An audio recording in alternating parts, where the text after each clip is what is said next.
Hi friends, good morning. ఈరోజు మనం tomato పప్పుని ఎలా చేయాలో తెలుసుకుందాం. ముందుగా టమాటా పప్పుకి తాలింపు అంతా వేసుకోవాలి. తాలింపు వేసుకున్న తర్వాత ఉల్లిపాయలు వేసుకొని ఉల్లిపాయలని దోరగా వేయించుకోవాలి.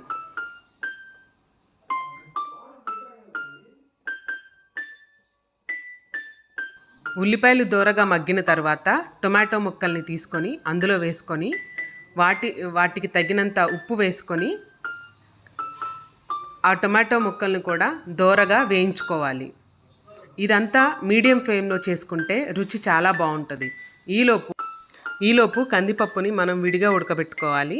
అలా కందిపప్పు ఉడికిన తర్వాత వేగిన టొమాటో ముక్కల్లో ఉడికిన ముద్దపప్పుని అలానే టొమాటోలో వేసేసుకొని దాన్ని ఒకసారి కలయపెట్టుకోవాలి. కలయపెట్టుకున్న తర్వాత రుచికి సరిపడా కారము, పసుపు వేసుకొని ఒక 2 నిమిషాలు లో ఫ్లేమ్లో మగ్గపెట్టుకొని దించేసుకుంటే వేడి రుచికరమైన టొమాటో పప్పు రెడీ. ఒకసారి మీరు కూడా మీ ఇంట్లో ట్రై చేసి ఎలా ఉందో నాకు కామెంట్లో చెప్పండి. Please subscribe.